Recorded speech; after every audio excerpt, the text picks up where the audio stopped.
Hello and welcome to my ZBrush tutorial. This is actually part 3 of the series I did for ImagineFX. And with this particular demo, I'm going to be taking a character, as you can see, which I already created in one of the earlier versions of my tutorials. But this time I'm going to divide her and turn her into this kind of like cyborg robot, which you can see right here. So I took my main cartoon character and had a lot of fun just kind of dividing her in pieces and adding mechanical parts and stuff like that. So the tutorial is going to be based on how to do that. All right. I think that whenever we have a character that we've made, there's so many different things that you can do with it in CG. It's pretty exciting. All right, before we get started, I wanted to just do a brief overview of ZBrush Basics. Okay. So here you go. When you first open up ZBrush and you start drawing, you'll end up with these kind of weird random squares. Just do Control N as in Nancy to clear the canvas. And before you do anything, you have to actually start with a sculpture. So the first thing we're going to do is going to click Lightbox. We're going to go to the project called DynaWax. Click on that. Click No, because we don't need to save the previous project we were working on.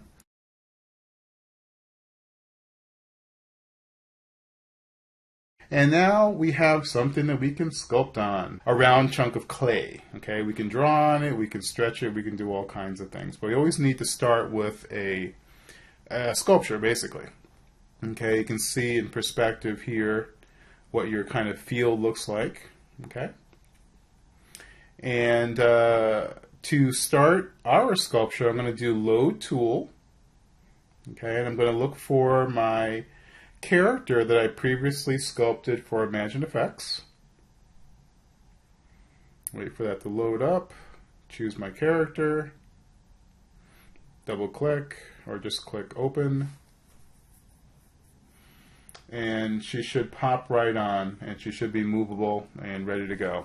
So if I click on or click and drag on the canvas, that allows me to rotate my model. And here you can see this is the piece that's highlighted at the moment. We'll get to that in a minute. Alrighty. So here is our screen. Here is our character. You can see the floor on the bottom. You can kind of move it around.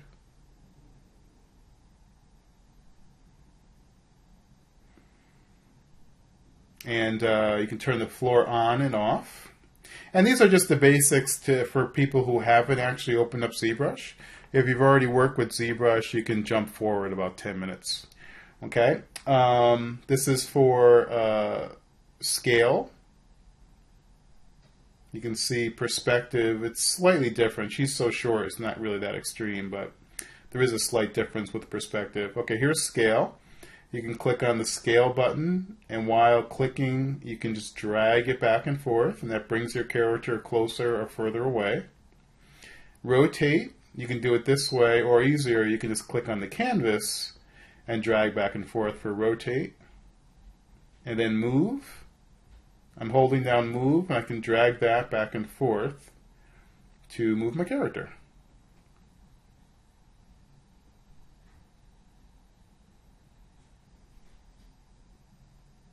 And then move over here is slightly different. This one you can actually go in and choose a piece of your model and move that, or you can rotate it. Let's go to rotate first. You see, you can kind of click and rotate around. And then I can just do Control Z and it snaps it back to where it was. So now let's do move. So I am clicking on the middle circle, the middle white circle, and that will allow me to move things around. Save as, very important up here in the corner. If you don't save it here, if you just do Control Save or something like that, who knows how the heck it's going to be saved. You want to save the sculpture, okay? So the best place is there, or you'll be very upset the next time you try to open up your character and all you've saved is a photograph of your character. Okay, so here is all of your tools, all the amazing things you can do with your character. A lot of sculpting tools are in here, insert meshes, all kinds of fun stuff that you can play around with. And then we have the all-important subtool menu. Here's where we keep all the different parts of our character. You know, it's like a little library of our character. And we can maneuver things around. If I hit transparency right here, you can see the only opaque image is the layer or the subtool that is selected at the moment. And if you click the up and down arrows, you can click through your entire sculpture this way. And I stopped at the head.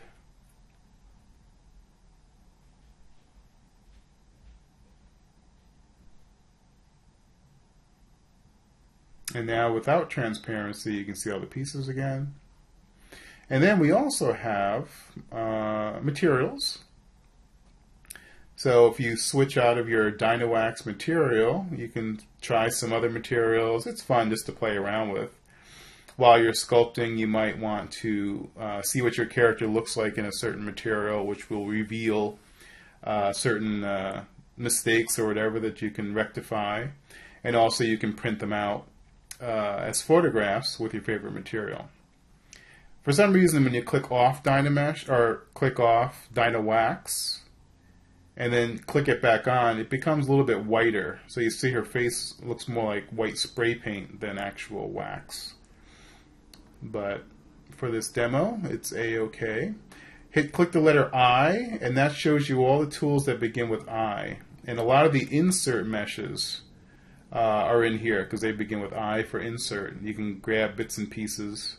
So here's the little, I call it like almost like a little snake brush. But you can make chains or anything you want with this type of stuff. It's pretty awesome. If I increase the draw size, it'll be a larger snake. See, there you go. And I can also, on the fly, I can click a larger brush size and just click it, smaller brush size, click it again, and I can kind of change my mind after I've already dragged it on. If you want to drag a second one on, click on any part of the body, that seals the first one, and then you can drag on the second one. Keep clicking on the body or someplace far away from the snake, and that seals it, and you can just keep adding more. Always Control-Z is for undo, unless there's a warning that says this particular function cannot be undone, I should say.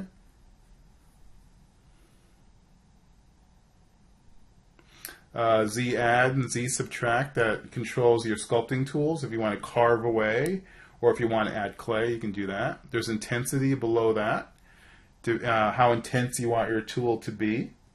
Over here we have RGB, that's for paint, and how intense you want your spray paint to go on. We have the draw size right here, so we can do large or small. We can also do the focal shift, which kind of makes the tool a little bit sharper or softer. That you want to kind of experiment with. You can kind of see the difference. I pretty much keep it on 0, 99.9% of the time. I don't usually mess with focal shift.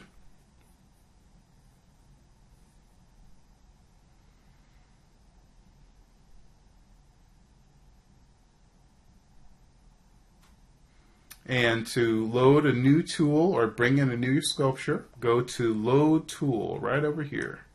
And that's how you bring in another sculpture. It's a way to bring in any sculpture, basically. Either Load Tool, or if it's an OBJ file, you can do Import. But right over there in that little area is where you bring stuff in.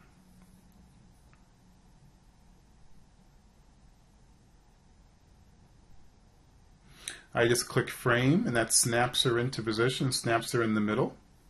Let's turn off perspective, turn off the floor. Okay. So let's say she's in this weird, wacky position. Hold down Shift and drag on the canvas. Shift, drag on the canvas.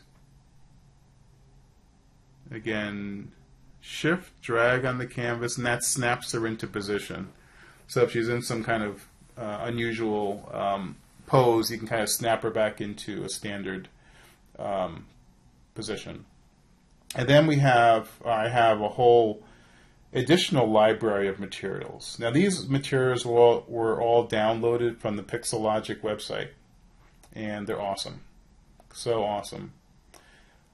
So this is just fun. There's different ways to display your characters. There's so many endless amount of materials that you can use.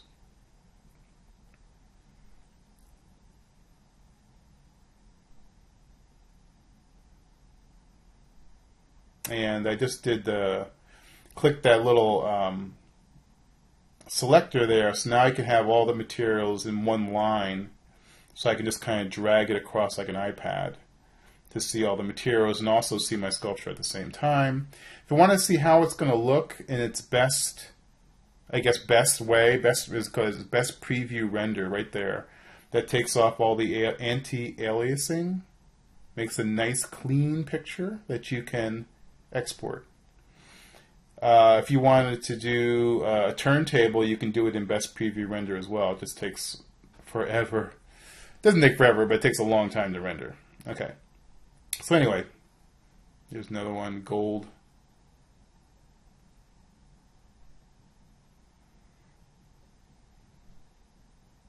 And again, I'm doing best preview render so you can see how the gold actually looks. Looks kind of nice.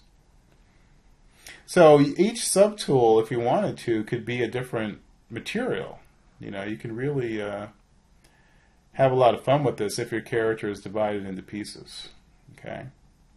So this time I just turned the head to like a gray material. So I've got, just to show you what two materials together look like. Looks pretty awesome.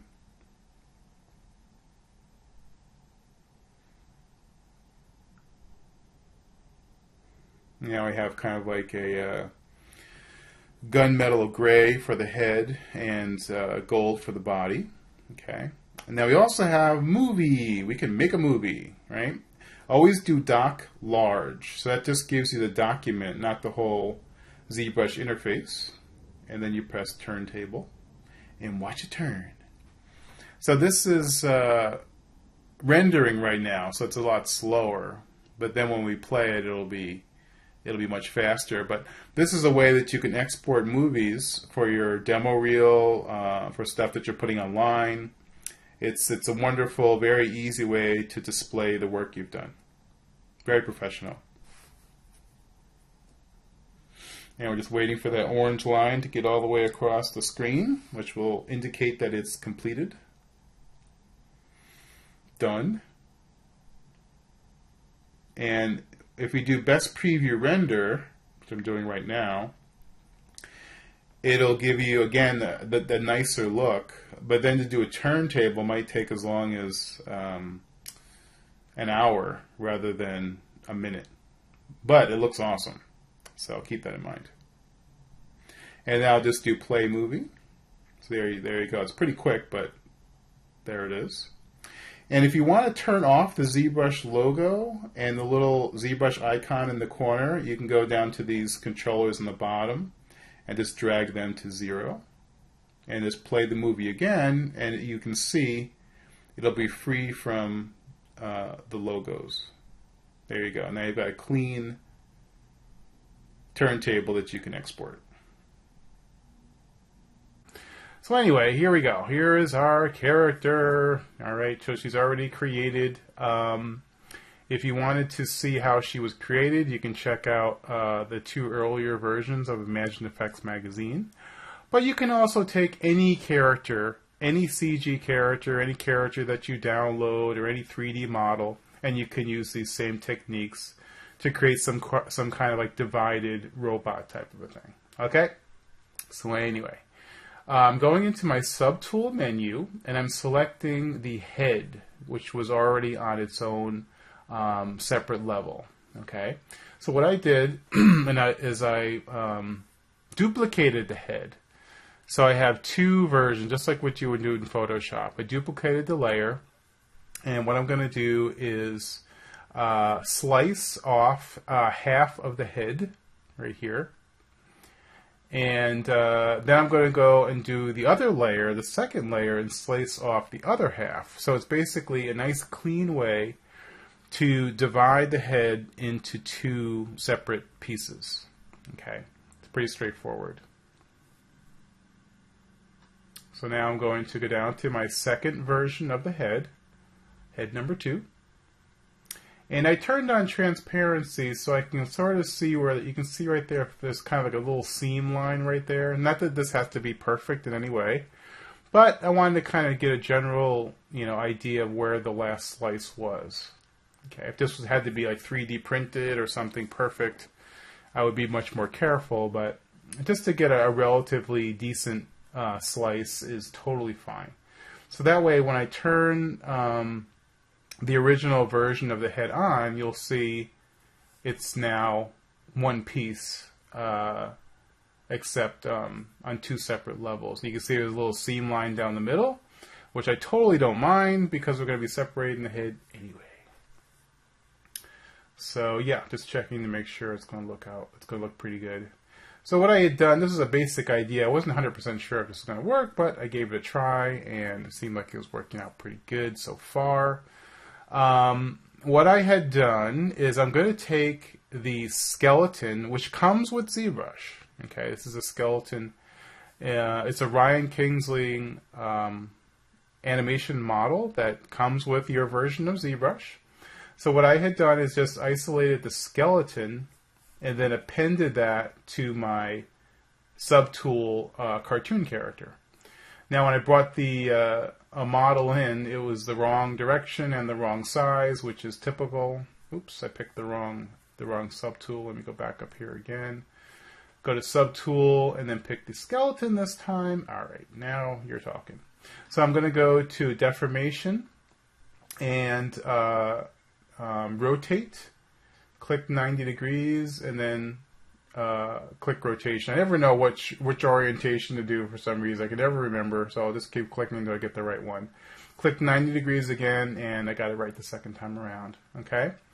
Now I'm going to play with size. All right. Same thing in deformation. You can just increase the size of the skeleton. Basically, all I want is the skull. All right. That's the only thing. I'm gonna delete the rest of the skeleton in a minute. So I am moving the skull into place. So originally I was thinking something almost like the Terminator type robot where she's part cartoon, part Terminator.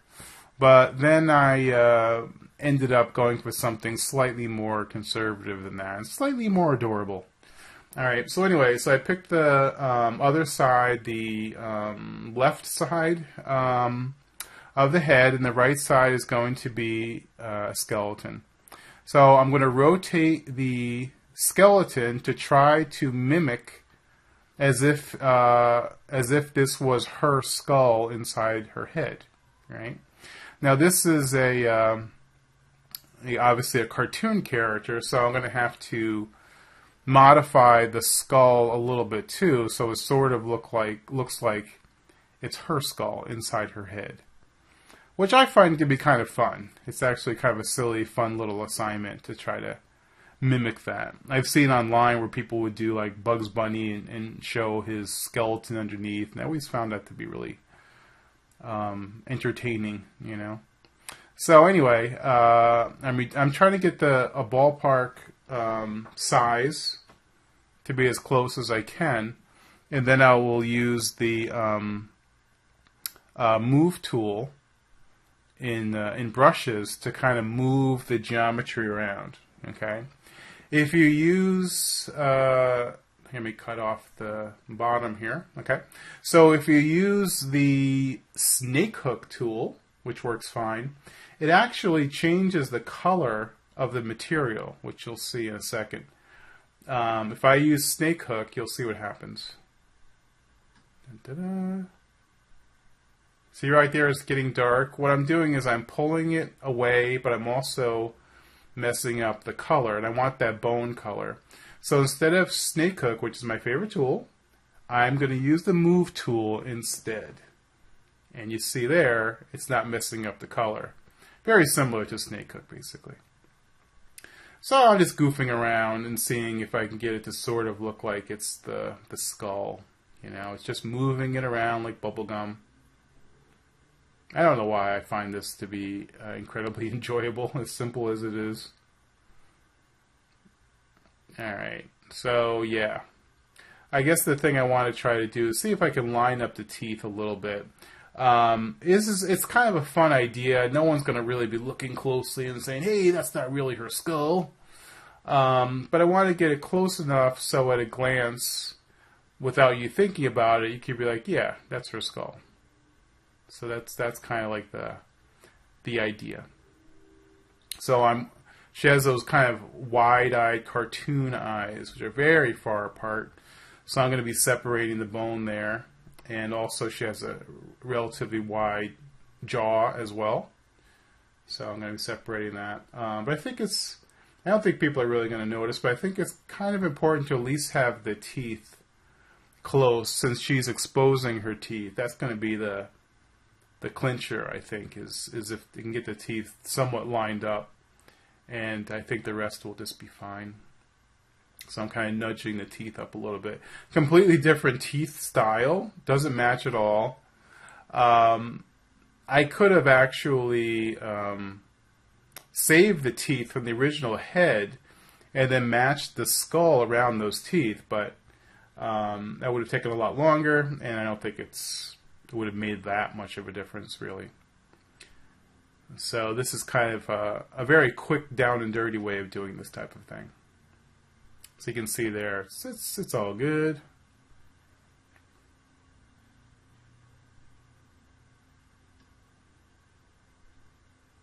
Just a little bit of tweaking, we'll be fine. When I was a kid, I had a toy called the Visible Woman, which was a plastic outer shell, and inside was, I think, her muscles and bones. If I can remember, she even had a little baby in there. You know, I had this toy when I was way too young. I think I got it when I was 7 years old. Someone had received it and just gave it to me because they didn't want it. You know, so but it influenced me quite a bit. Anyway, jumping ahead here. So what I had done is I recorded myself adding these extra pieces to her skull, but that particular recording got deleted. Thank you, Camtasia. So anyway, I'm playing my history right now to show you what I had done right here, which is to add additional insert meshes, which are those little bolts on her head, and also the sphere for the eyeball. Okay. It's a little tricky because when you run Camtasia and ZBrush, at least my computer slows down quite a bit. It's susceptible to crashing. So anyway, but the good thing is with ZBrush, it saves your history. So I was able to just slide through the history and kind of show you what I did a little bit there. Okay.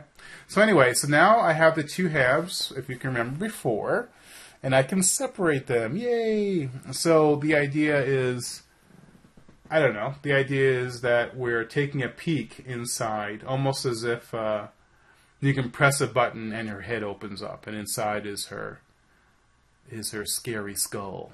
So that's the idea. The character, I like her a lot, but it's slightly cuter than what I normally do. So it's kind of refreshing for me to make her look slightly more creepy. I feel much more comfortable taking some of the cuteness away. So anyway, I'm just going to be playing around with how much space in between the head. And also, I'm experimenting with, here, if I chopped off the back of her head, how does that look? And that can be kind of cool. So you can do this once you have a skull as a separate layer. You can chop off the face. You know, that sounds horrible, but you can remove certain parts of the body to remove other parts. So I'm just kind of experimenting to see what would be removed. There's a film called Ex Machina, if I'm pronouncing it correctly, which I just love that movie. It's so awesome. with a cyborg woman, or robot woman, I should say. And there's certain parts in the movie where you see some of the characters, some of their parts are removed, not to give away the film, but it's just an incredible film. So I was thinking about that a little bit when messing with this character design. So yeah, that's kind of neat. So it's a way of, for me, of brainstorming, coming up with a new way to look at my character, almost, I'd say a little bit of influence by Cubism, Picasso's Cubism. Not to sound, overly artistically lofty with my ideas, but I do love Picasso, and I love the way he would divide his figures in Cubism. So I picked the machine gun and used bits and pieces from the machine gun to add mechanics to her waist. Same idea, dividing the body, same as before. And you can see, here's where I added some of these pieces as well. Okay? Just like almost like C-3PO type of a thing, where there's this middle kind of tummy area that's going to be flexible. It's just a bunch of junk in there. So it's just basically adding insert meshes to those areas.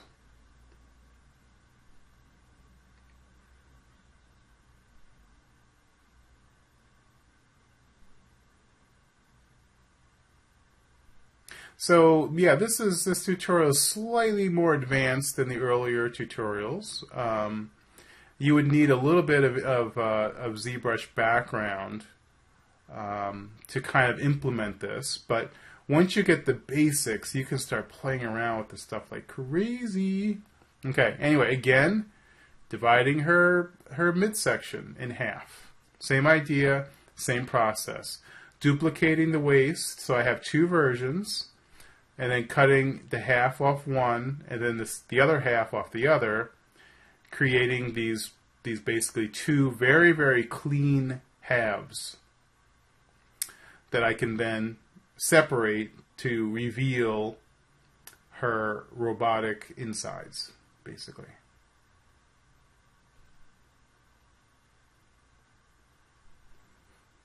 So I'm just using the Move tool, selecting one half. I'm just sliding it around. There isn't really any science to this, but making it interesting as a reveal. If this was in a film of some kind, and we find out that she's a robot, we might be able to take these bits and pieces away to show that. So now I'm going to go to insert meshes. Now this time I'm going to show you clearly how to use the insert meshes. Okay. Before I was just showing you the end results, but here's how you actually do it. So you click the letter M for Mary, select the piece you want, click and drag on the object, and that gives you your piece. Okay. Now I did split unmasked points, or split masked points, either one. And now I have that piece, that insert mesh, that mechanical chunk, on its own level, just in case I change my mind, I want to move it around, I want to up the resolution. I don't want to have everything all sandwiched together. I want to have things open, just for future fiddlings. Okay. Also, right there, I sliced the top part of her waist off, and if I had that gear attached to the waist and I sliced it, I would be slicing off the gear as well as the waist. Okay, so here I am giving it a second try. I didn't want to slice off her little side bag thing that she had, so I made a slightly different choice where to cut. And you can imagine this could go with go for like a sci-fi vehicle, or a building, some kind of organic building that you're creating, or you want to let's say you want to show the inside of an airplane or something. You can slice it in half and then add your engine parts and things, and just, you know, use your imagination. Have a lot of fun. Okay, so now I'm using this kind of sneaky type of tool. I'm dragging it out off of her, like under her armpit right there, just so I can create a nice clean shape, and then I will move it into place. Now I'm thinking subconsciously, it visually finishes off her waist, but now instead of it being the waist, it's you know, some type of mechanical hose.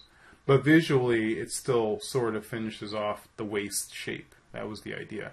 So then it's just moving it into position aesthetically to make it look pleasing to the eye.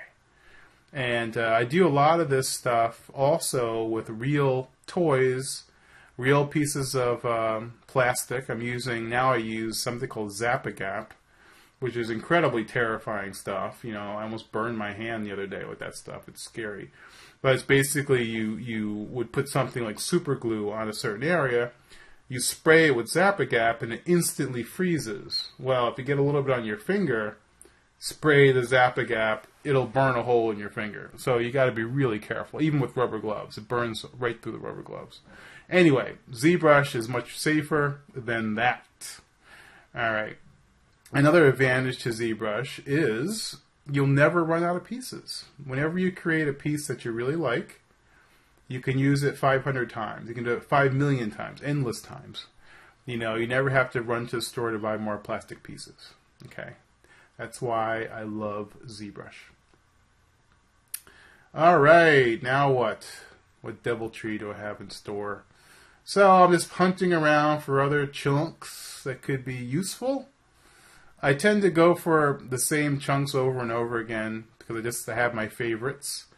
I do have a lot of insert meshes that I downloaded, but I just wanted to use the ones that come with ZBrush. I didn't want to kind of, quote, cheat and use other things that you guys might not have access to, or you might have to download or whatever. I wanted to show you what you can do just with what you get in ZBrush, you know, which is pretty darn awesome.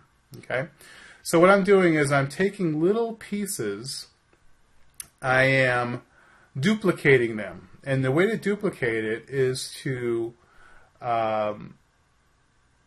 hold down Control and move. If you hold down Control and move, the original object stays there, and it creates a duplicate of that same object. So if you wanted to do a series of rivets or something like that, you can use this handy-dandy trick. Okay, so here I am taking the original bolt, holding down Control and moving to create bolt number 2.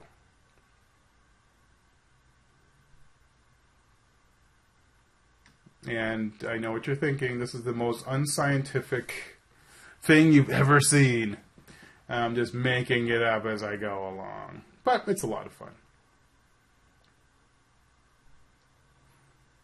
I could tell you that this means this and this means that, and I could just go on, but, you know, I'm not going to make up stories. If I had to, I could, but, you know, we don't need to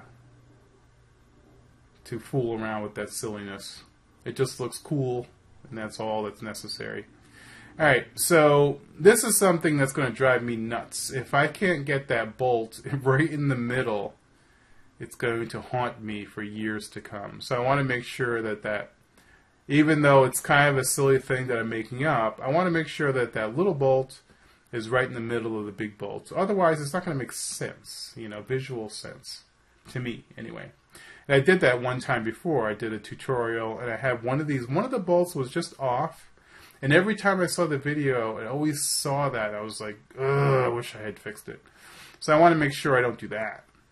Okay, so anyway, we have our character getting more divided already, right? Pretty cool. Didn't take too long either. You know, this whole video, you know, took about 2 hours maybe, and then I edited out the boring parts and kind of cut it down to an hour. But still, it didn't really take that much time to do this. Okay, so I do have the character in her separate pieces already, which is super helpful.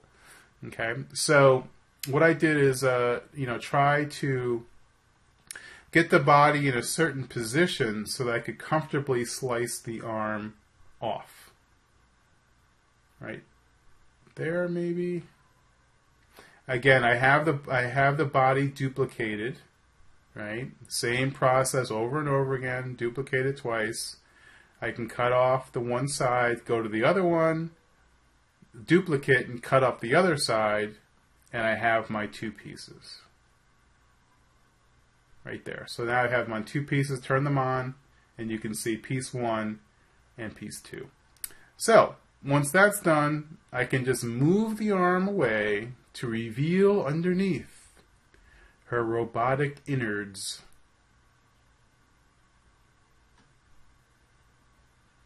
And the little transparency button is I just love that.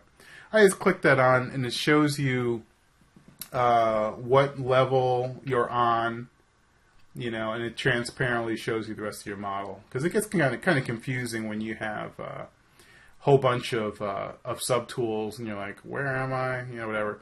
Okay, so now the arm is chopped off. So I can choose different body positions. It doesn't have to be just separate. I can move it around any way I want. I can give her a long snake arm and whatever I want. So her little hand that has the doll in it never made sense anyway because I moved the head. So this is going to give me a chance to move the arm and then move the little hand there. So both of her hands are on one subtool.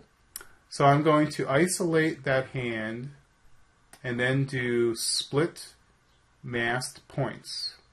So now I have the hand on its own layer, and I can manipulate that on its own.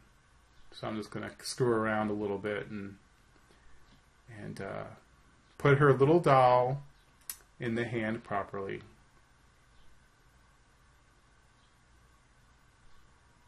So there you go. So a lot of it is based on intuition, you know what I mean? It's not, not rocket science, but if it feels right, that's how I work. I work very intuitively, and I'm actually kind of designing it as I go. Okay.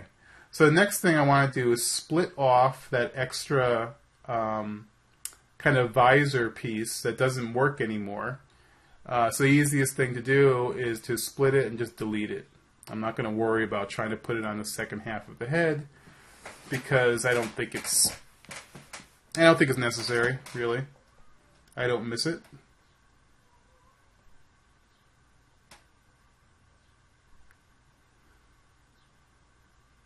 Alright, so now we have this going pretty good.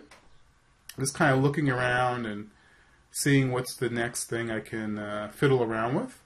I definitely want to fill in that gap under the arm.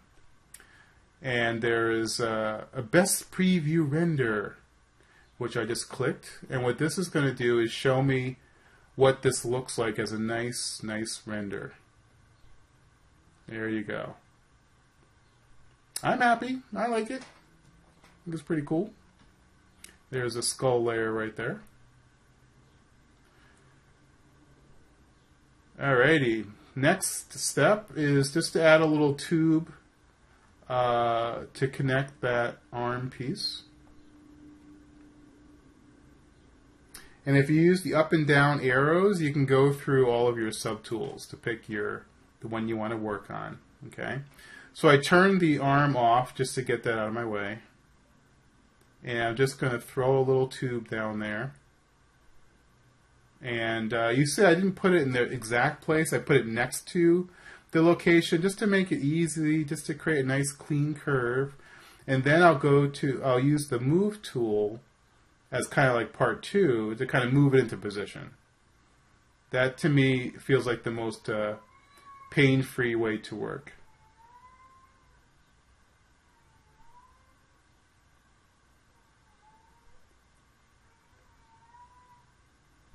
Alright, I don't know if you can hear that in the background, but I have a little kitten who's freaking out right now. She's a very noisy little creature, but incredibly adorable. Anyway, so I'm taking the arm now, and you can see the little hose is poking out a little bit, so I'm just going to try to slice it off. It's a little tricky because if you look in the back, it didn't connect. That's okay.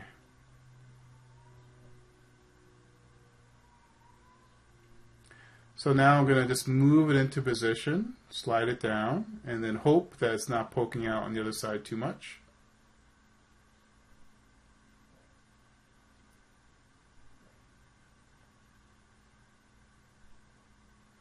And looks pretty good.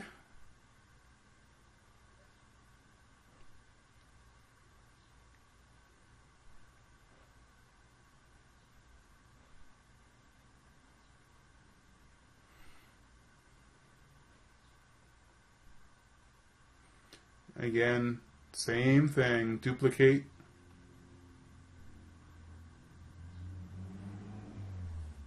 And yeah, as I work, I keep saving iterations. Especially if I'm doing something really radical, it's going to basically destroy my model. Okay. So this one I decided I'm going to create a removable breast. Alright. So I got to get it just in the right position. And again, I had duplicated the torso. So I'm going to see if I can remove the breast and then have like an open, like almost like a plate opens up and you see inside the chest area a little bit.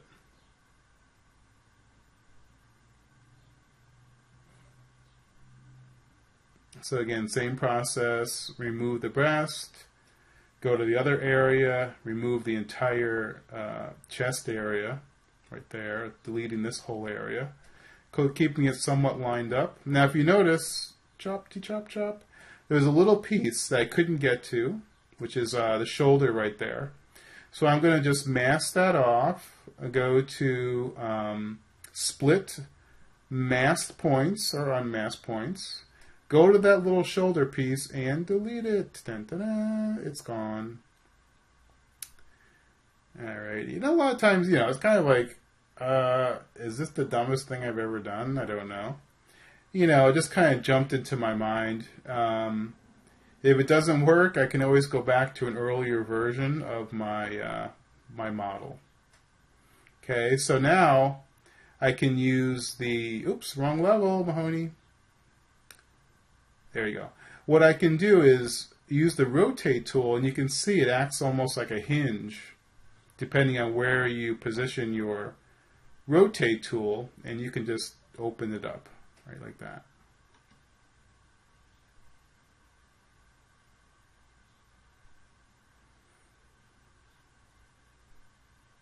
I don't know, something kind of cool about that. It's like, again, it's just a cartoon character. But now it's something else. Now it's this weird, I can almost picture it in some kind of a weird gallery where, you know, there's this thing that opens up, maybe mechanically, you know, powered by batteries or whatever.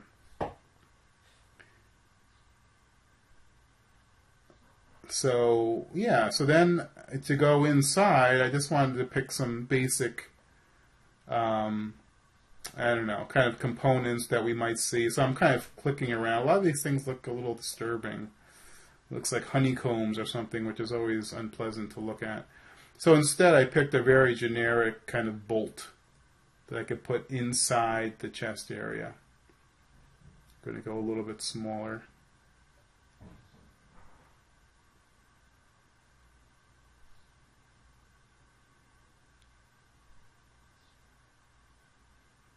And this I mean, in a funny way, when I was a kid, I used to watch the $6 Million Man, the Bionic Man, and there's something, I don't know if the word is appealing, but there's something interesting about, you know, something that looks very organic, and then you peel off a certain area to reveal that it's not organic, it's actually a robot. And I remember when I first saw the $6 Million Man, that was something that kind of disturbed me and inspired me at the same time.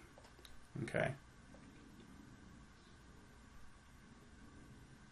So now I'm just giving her a little backpack real quick. One of my favorite insert meshes from the machine gun. It's, I don't know why, I just like it. I like the shape of the canister. I use it all the time. I've learned to embrace it. I'm not going to deny my pleasures. I just love that canister shape. So, what can I do? Use it all the time.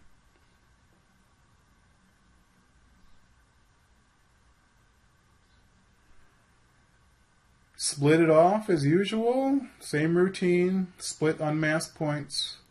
Now, if you notice, the problem with this canister is it's hollow. Right? What a bummer. The funny thing is, I could fill it in and then make another insert mesh, and I would never have to fill it in again, but I'll keep it in mind for next time. So anyway, we can see how to do it here. So what I need to do is try to get it aligned perfectly. That's off. But if you see, when I slice it, it actually closes off the hole there. But I didn't do it in the right position. Let me keep moving it around a little better. Come on. Come on. I'm sure there's a better way to do this in ZBrush. I know. But it's something that I haven't mastered, so I just kind of do it the goofy way, which is just to keep fiddling around with it till I get it in the right position. Okay, that looks good. And then I can also do the other side. Boom. So then, you see it's a closed canister. You know? It's like a backpack. Something about the round shapes. I mean, there's kind of like a subliminal shape language happening here. There's like a round theme. Very few things are squared off. You know, it's just it's an aesthetic that's traveling through this character. Okay. So then I picked another little doohickey, and I'm going to put that on the bottom of the canister just to make it not so flat, make it look slightly more interesting. So there you go. Again, very similar to the stuff I do in plastic. I just have a big box of plastic, and I'm just rummaging through the box, and I see something that I like, I glue it on, and I'll glue it on even before I think about it. I'll just be like, okay, that's good, glue. And then later on, you know, maybe years later, I'll look at it and ponder, it's like, why the heck did I pick that? I don't know. It's completely intuitive. There's no thought process whatsoever. But I do think part of what maybe makes it kind of feel right is the fact that I spent so many years doing figure drawing and so many years experimenting with the figure to make things kind of still feel right, even though they're all weird and wacky, you know? So I think it's slightly harder to do this without a figure drawing background, although you can still just play and have fun, be a kid. But to make it all feel fluid, you need design. You need to think about the silhouette. You know, how clear the silhouette is. Things shouldn't be getting too junky or too hodgepodgey or too complicated. You know, it should feel harmonious. Okay? So if you see the things that I've been doing, it's actually making the silhouette, I think, more interesting. The silhouette is getting more chopped up. So now we have that random little doohickey on her side, but I felt like there should be something inside it, so I gave it like a little ball, which creates a little knob,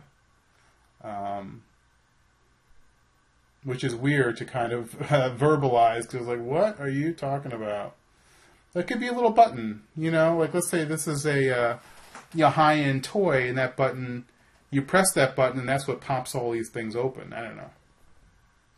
Alrighty, so the next step, I wanted to add this kind of floating, sort of like a specimen bottle of some kind. So we had this basic shape right here, and I just dragged that on. And then I'm going to try to rotate it so it's pointing upwards. There you go. I have this idea. Hang there with me. It looks a little weird, I know.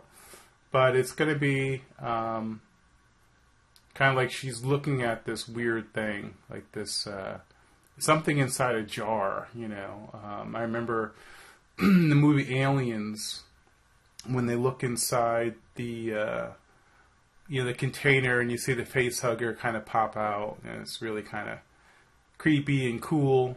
So that was my idea here, was some kind of creature inside this transparent tank. So I used the insert mesh from the machine gun, which is just a basic shape first.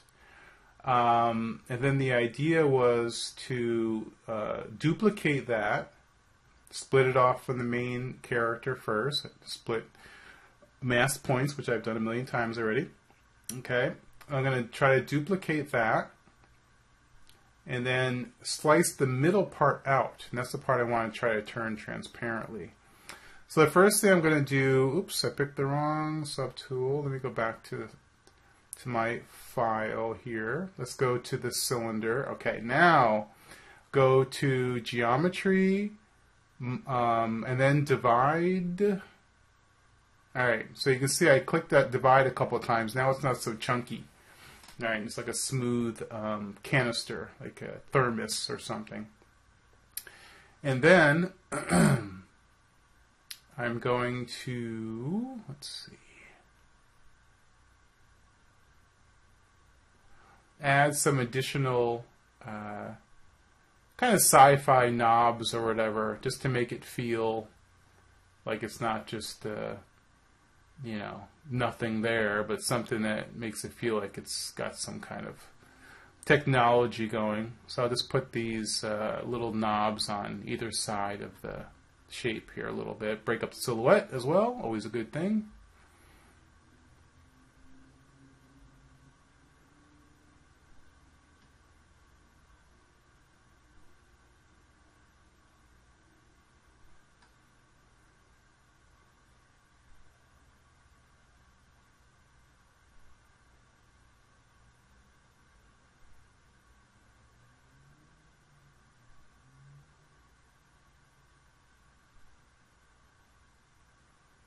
And then you hold down Control, click and drag on the canvas to clear the masking, which happens every time you drag on a new piece.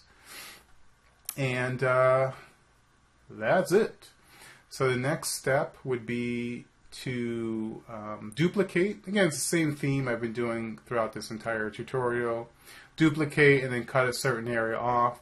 But this time I'm going to try to see if I can slice the middle area, which I actually never tried before. I wasn't quite sure if it was going to work or not, but let's see how it goes. So I'm going to go trim rectangle and slice. And it worked perfectly. Yay! Alright, so there we go. So now we have this middle area, which I can add something creepy. Something creepy inside the jar. So I'm just going to use something very simple, which is called clay tubes. Just draw some nonsense. And, you can use these to draw snakes or whatever.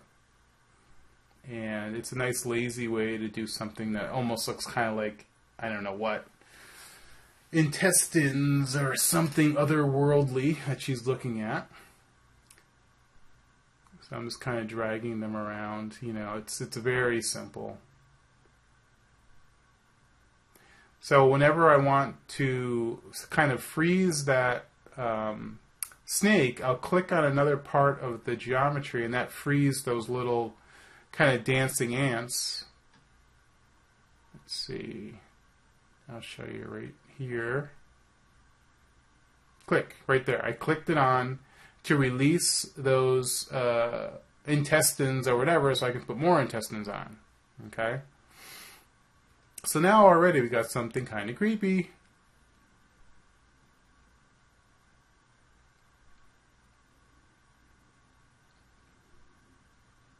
So then I decided, oh, maybe I should have split them off. but I forgot. So now I'm going to use masking. Mask off a little more. There you go. A little bit lower right there. I'm going to mask this off and then split it that way, which is a little bit messier, but it's all good. Okay, so now I separated the intestine pile, and I can play around with that.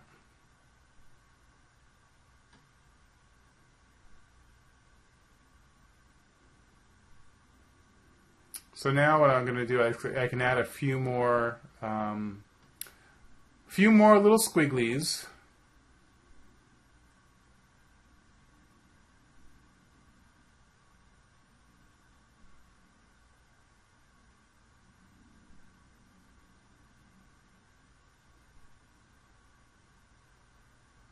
And I'm just trying something. Here you go. What not to do. Look at that. Looks horrible. Try it again. So the idea was to have something with these large snakes and then little snakes, and it'll give kind of like a feeling of some type of, I don't know, some type of organic creature, but nothing identifiable. I didn't want to have like a, like a creature with a face and arms. I just wanted something a little bit more otherworldly. Could be a brain, could be intestines, could be a pile of snakes. Who knows? It's mysterious. All right.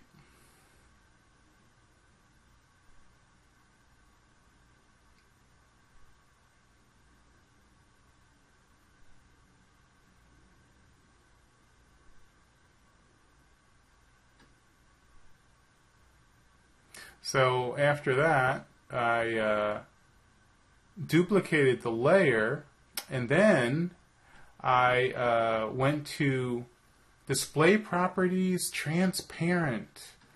So the first solid piece is going to be the one that when you render it, it turns transparent. So cool. And that's what's going to reveal my creature inside, right? So if you notice, because of my laziness, the creature was poking out a little bit, but I'll fix that later. So what I did is I duplicated the intestines just to give me more. It's a real quick way to give yourself more without having to draw a whole bunch. Just kind of duplicate it, twist it around a little bit, and you've got twice as much.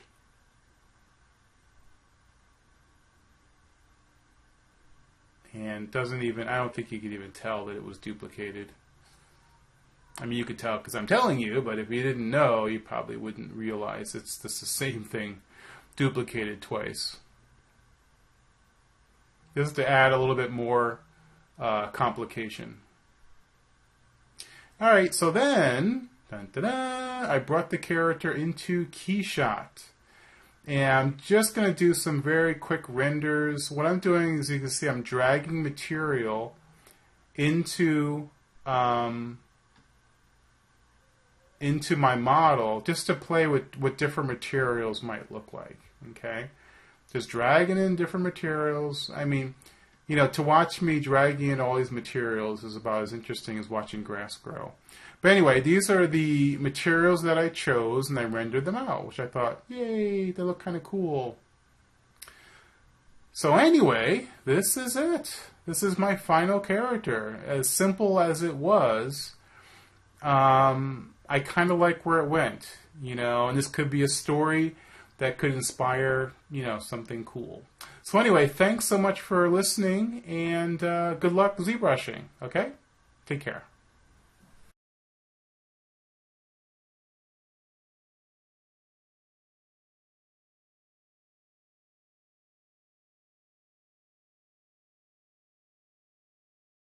Alrighty, so here we go. This is my final of my 3-part videos on this particular character. What I'm doing right now is just taking some rendering passes from ZBrush And what I'm going to do is stack these renderings in Photoshop and just kind of play around with transparencies and things, and just see what I can come up with, you know. It's the fun thing is once you have a character completed, there's so many things you can do to really kind of take in different directions. So I just wanted to have fun. I actually completed the last video, and I was like, well, let me just do one more, just so I can show you what you can do, you know, almost like post completion. So anyway, right here what I'm doing is I've taken the different renderings from ZBrush using BPR render, and then just exporting through documents. Just go to Document, Export in ZBrush. And then I just take them all and compile them into Photoshop, and then just play with the different blending options just to see, you know, the rim light from one and the color from the other. So it's just a lot of fun. So right now I'm just erasing the helmet so that I can see the blue rendering through it. You know, again, I'm not sure if this was the best solution, but just to show you what you can do with these rendered layers.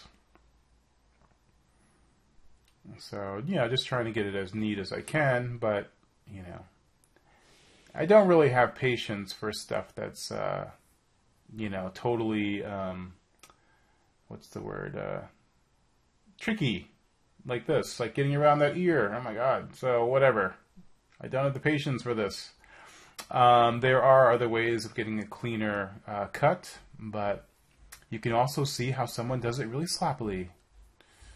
So yeah, it's come along pretty good.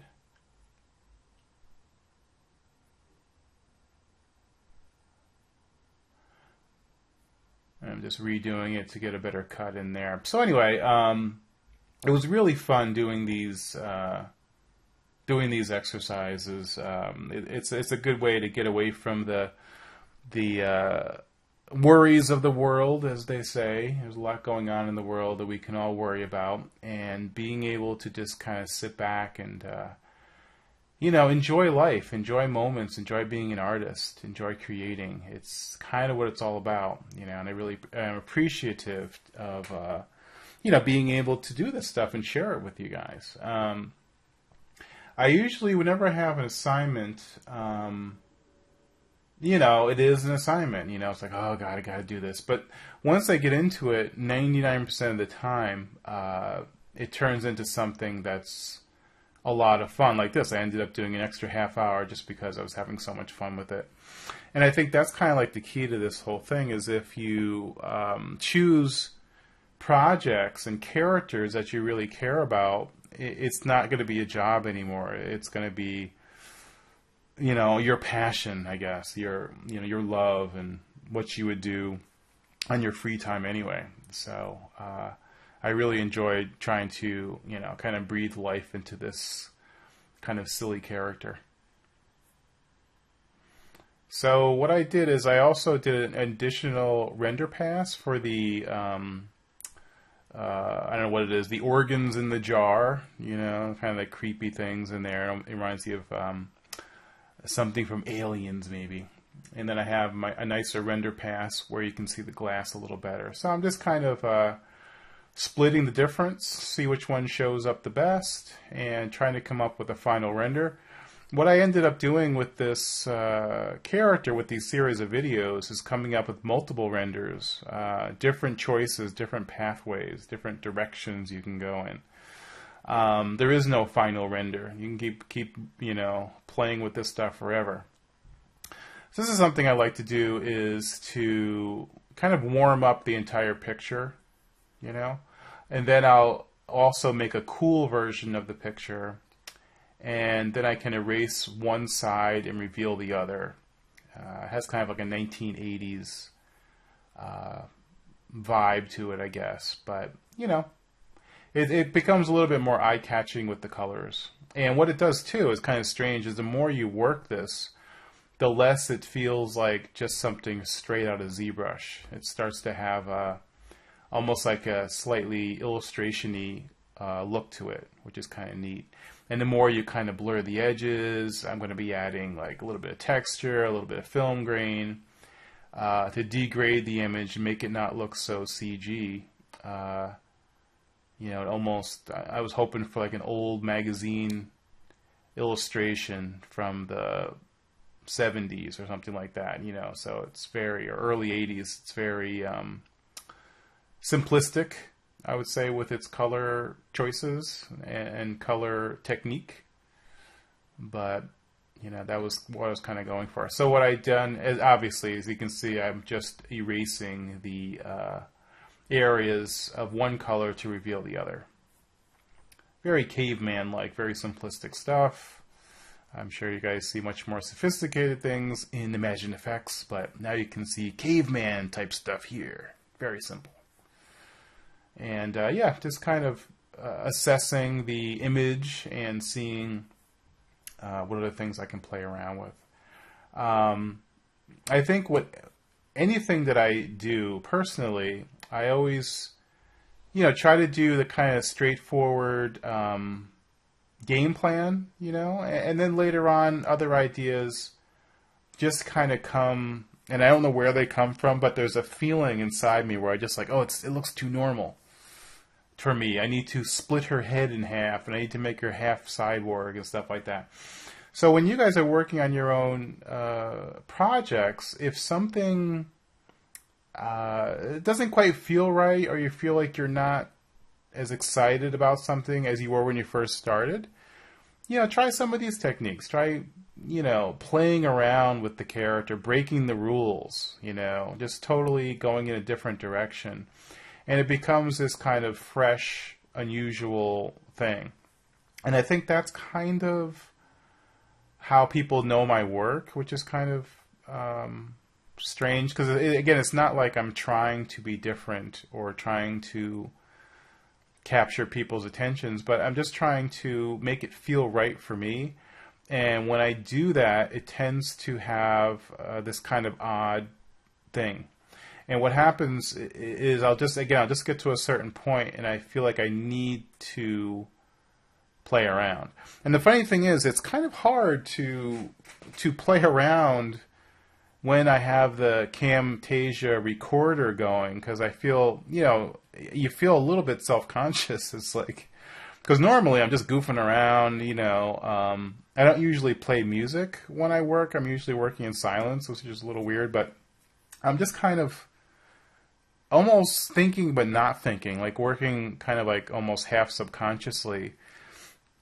And I'll just keep working until it feels right.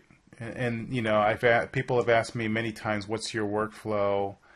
You know, what's your pipeline? It's like, I don't have a workflow. I don't have a pipeline. Every single image, every single sculpture is a completely different exploration. You know, it's not something a producer wants to hear.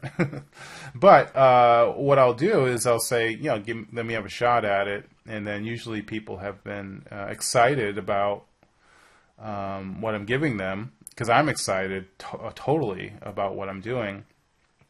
But I really don't have any idea what I'm doing until it's done. I know when it's wrong, and I keep working until it feels right. You know, so I wanted to show you guys this other kind of stream of consciousness process that I go through, and yeah, it was a lot of fun. It was a lot of fun. So yeah, like when I was growing up as a kid, I don't know where. Oh, I know where. There were these books on how to airbrushing books, and they had these intense colors. This is like the 80s, you know, and I think I'm subconsciously channeling those airbrush books. They talked about when you can play with the hose and play with the spray, and it gives it more of a textural quality, and you had to cut out the plastic and spray it onto board without breathing in these toxic fumes, and it was a nightmare. I just despise working with airbrush in real life. I know a lot of artists who do beautiful airbrush work, but I can't stand the sound of the airbrush. I can't stand breathing in the chemicals or anything. So So getting an airbrushy 1980s kind of quality from ZBrush and Photoshop is kind of cool. Because when it's all said and done, it's a print, it's something that's reproduced, and nobody's really going to care how the original was created, especially with airbrush, So anyway, so I'm returning to my kind of cheesy, ultra cheesy airbrush roots here and trying to have some fun with them. So I'm just, kind of playing around. The one thing with old art is the blacks tend to not be so black. They tend to be a little bit more washed out. So that's what I'm doing right now, going to levels and bringing up the blacks to show up more of the, give it more of a kind of like a pastel vibe. And of course, when I do that, I'm bringing up all my mistakes in the background as well, but that can be rectified fairly easily. Okay, so yeah, so there you go. Getting closer, starting to look a little bit more old. Just trying to, again, trying to fix that uneven background a little bit, playing around. It's interesting. I think that part of your art, your creation, your creating, is going to be based on your patience level. And I'm not saying that in an insulting way, because I have very little patience. Some people have a lot of patience, some people have a little. Some people have patience for this and not for that. I have a lot of patience for sculpture, but I have very little patience for compositing. So I just want to get it as quickly and as directly as possible. So you see I use minimal layers, and again, it's very caveman-like. Get in, get out, get it done, make it look good, done, boom.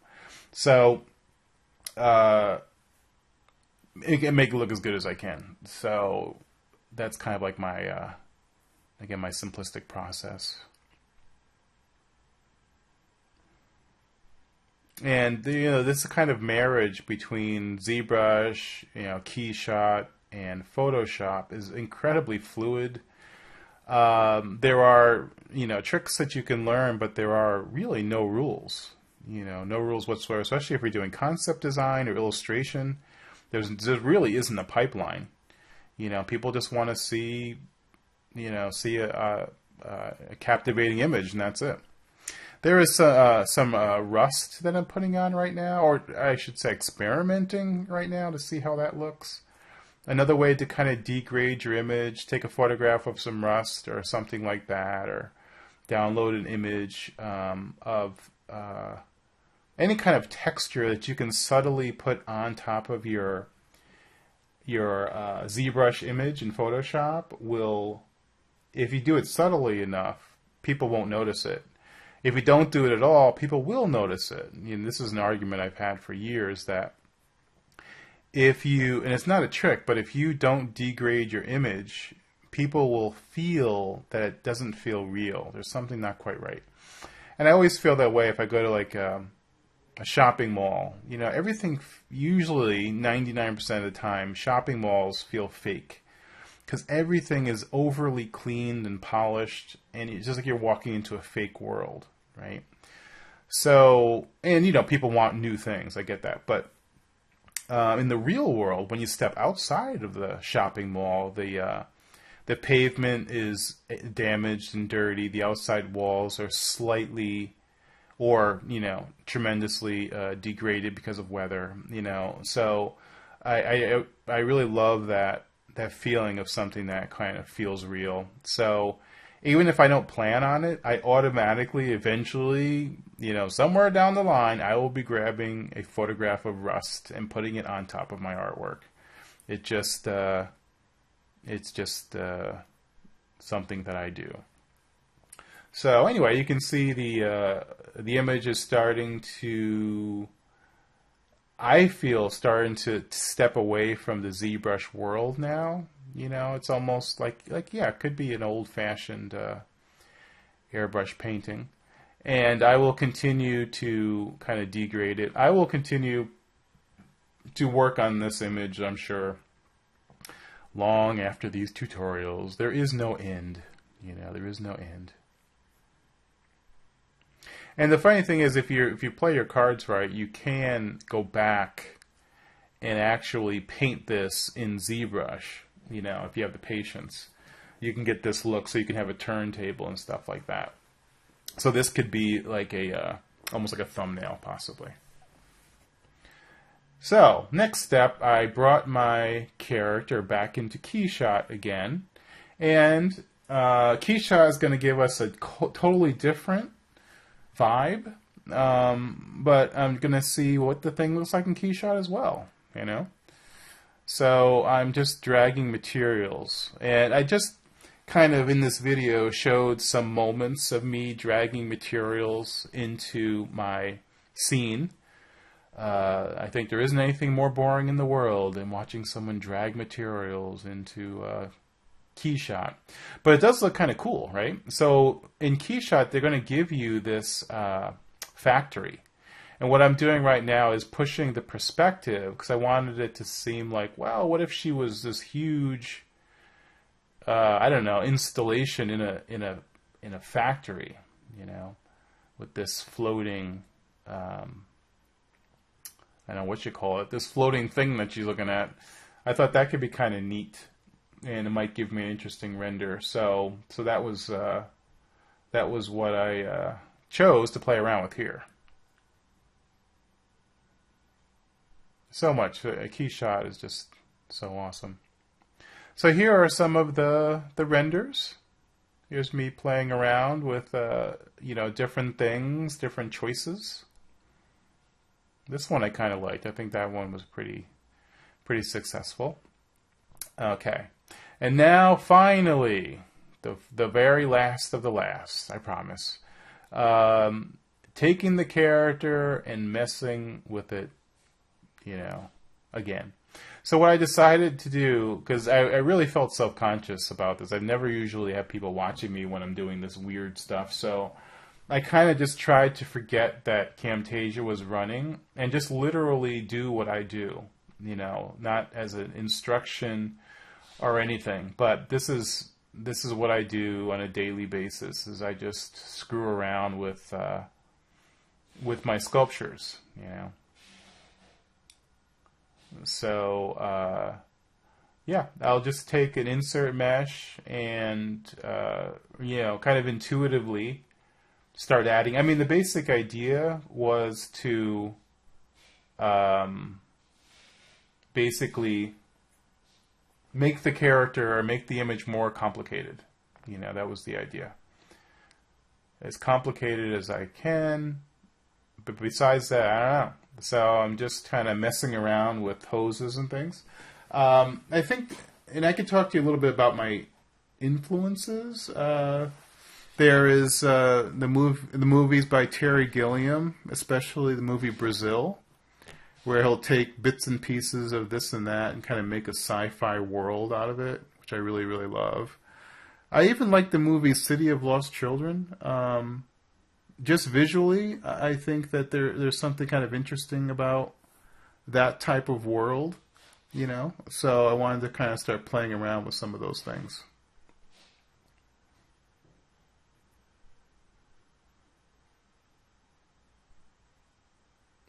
And yeah, so what I'll do is I will, obviously just kind of put a shape on, and then just keep fiddling around with it till it kind of feels right.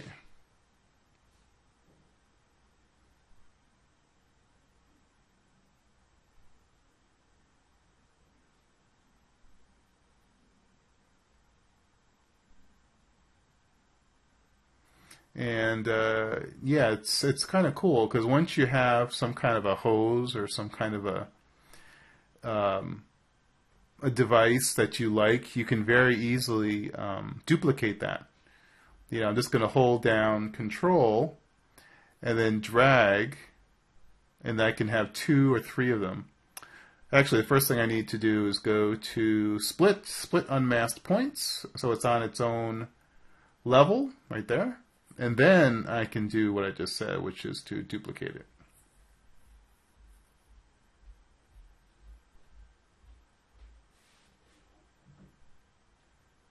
So what I'm doing right now is just getting rid of some of the junk, some of the artifacts. When I split it, I ended up getting some of this debris around by mistake, so I'm just kind of getting rid of that.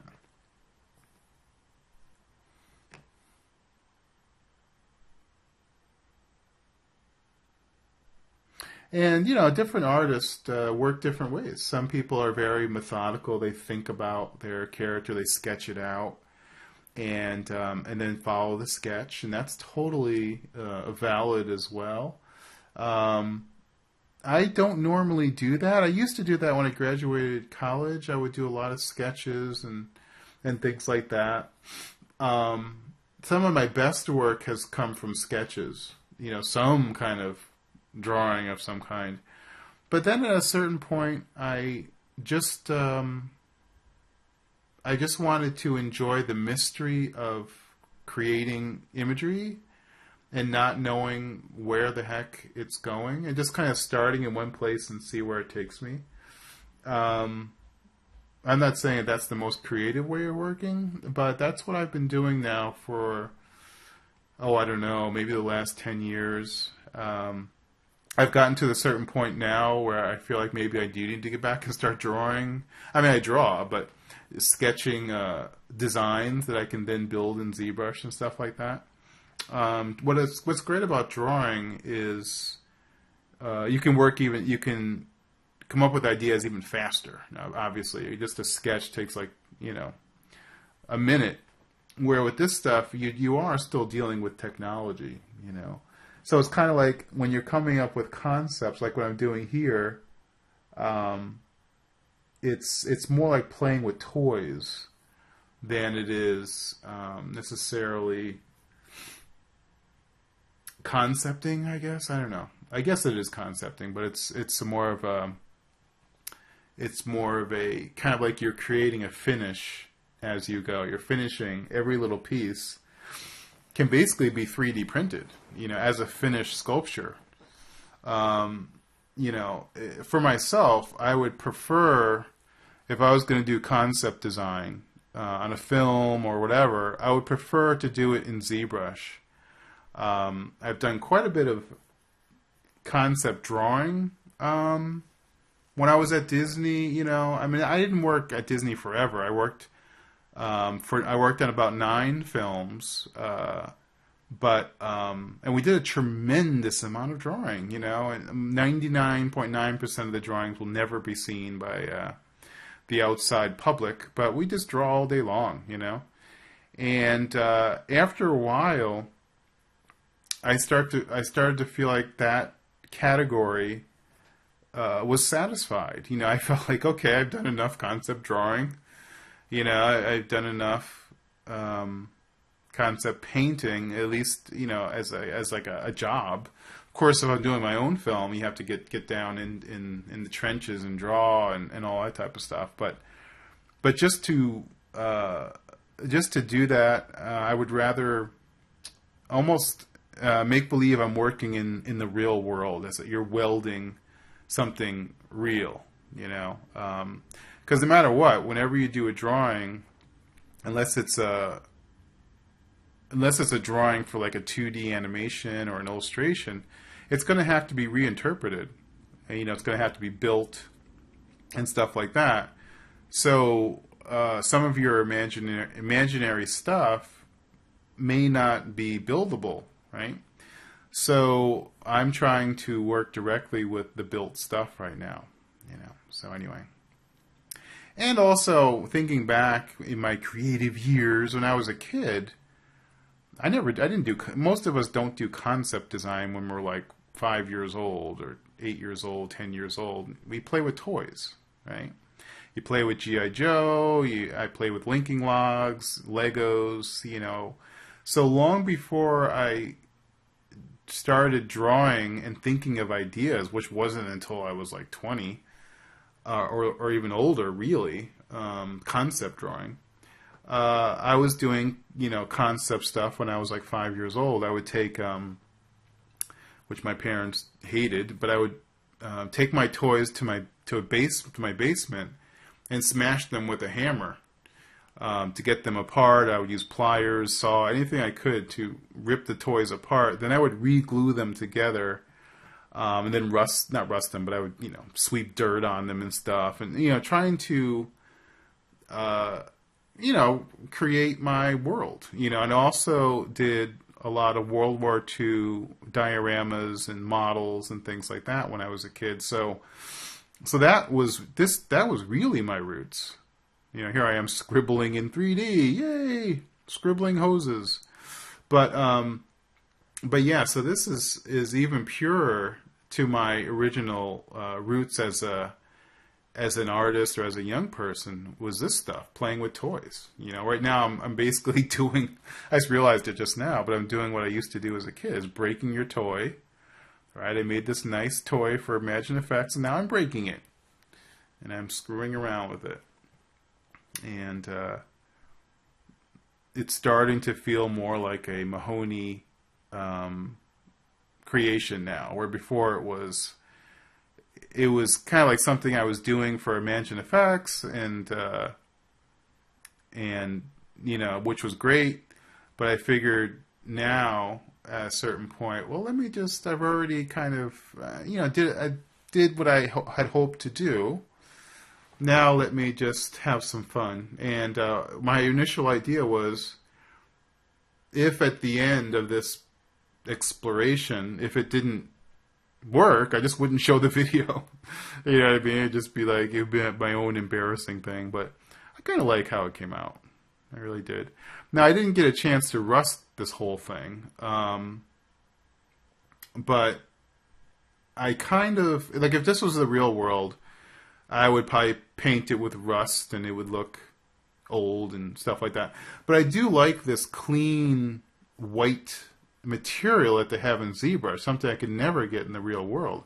Because I'm working in the real world, I'm working with multiple colored pieces of plastic and things, and even if you spray paint it white, it will never give you this kind of like translucent wax quality. So I'm kind of, on the one hand, making a mess, and on the other hand, making a very clean mess with the white material. So it's a bit of a mixture there. So yeah, I would recommend, as a way to build your design vocabulary, is to look in as many resources as you can. Go to museums, go to art galleries, and go to places that have stuff that is different than what you normally look at. That's the best way to build your visual vocabulary. Looking at different things than what your friends look at, or the people that even you admire look at, So a lot of this stuff is based on that. I would spend a lot of time going to the Museum of Natural History, looking at ancient costumes and etc., and becoming really excited about that, and all that stuff kind of subconsciously creeps into your work. So then when we have like a Del Toro movie, it's like, oh my God, it's a breath of fresh air, because we have a director who's not looking at the same stuff that a lot of the other kind of people are looking at. So this, as artists out there, if you guys want to take your work that you have, which is awesome, and bring something new to the table, then this is a way of doing it.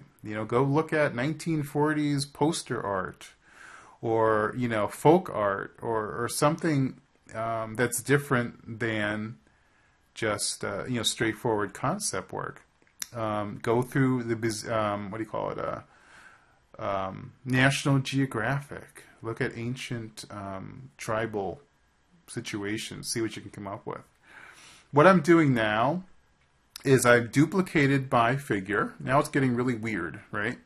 I duplicated my figure, and I have to say, not to sound pretentious, but I really do love Picasso, and I love Cubism, and I love Futurism. And a lot of Cubism, and especially Futurism, deals with multiplication of images, splitting images, multi-points of view. Again, that's something that you don't normally see in concept design. But anyway, so that's something that I'm playing around with here. And seeing if I can include cubism into a cartoon character that's been split and kit bashed, you know. So now I've got cubism. We've got a completely different school of thought that's creeping in here, you know. If this was the very first thing, this was my first idea for this, you know, who knows? People might be running for cover like, this guy's crazy. So I wanted to kind of ease you into my craziness, okay?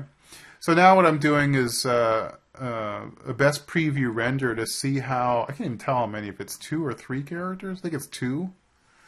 And I kind of like it. It's, again, it's starting to feel more like my world, you know?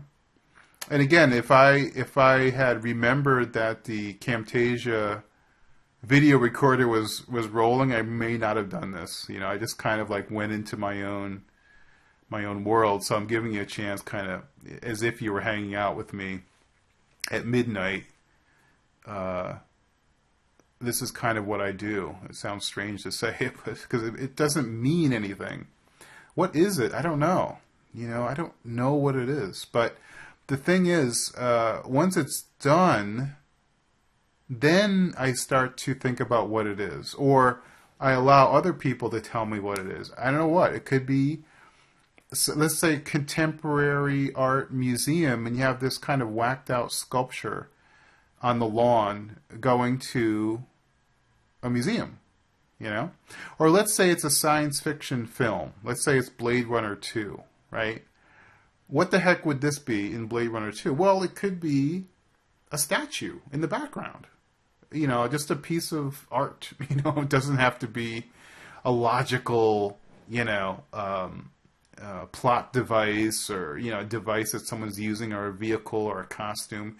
It could simply be some weird ass, you know, piece of art in the background of a scene.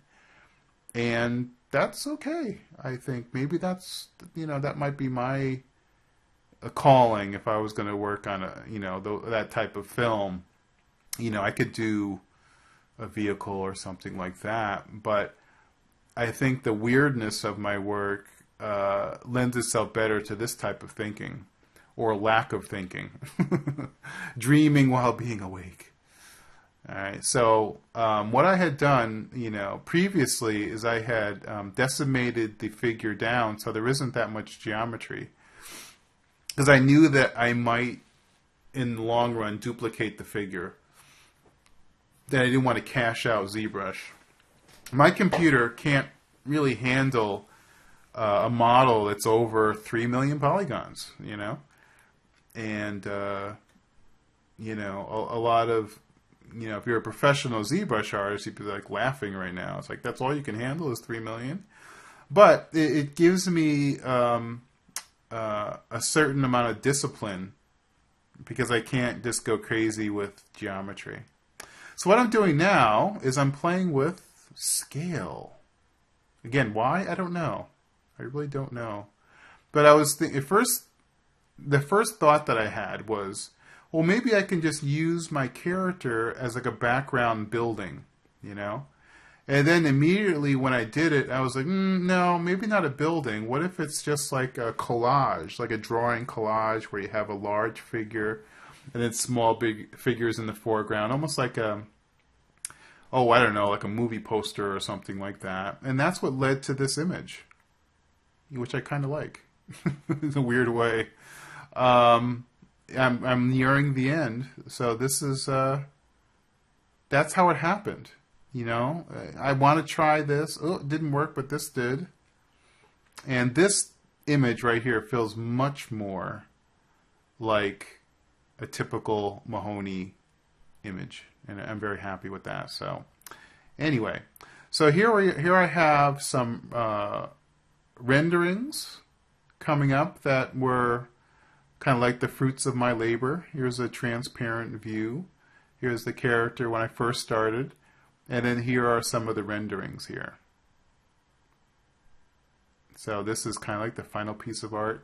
And then also I get a chance to display it in 3 dimensions as well. So anyway, this has been so much fun. Again, thanks everyone so much for taking a look. And yeah, I wish you the very best of luck. Keep creative, have fun, make things up as you go along, and see where it takes you. Okay? Take care.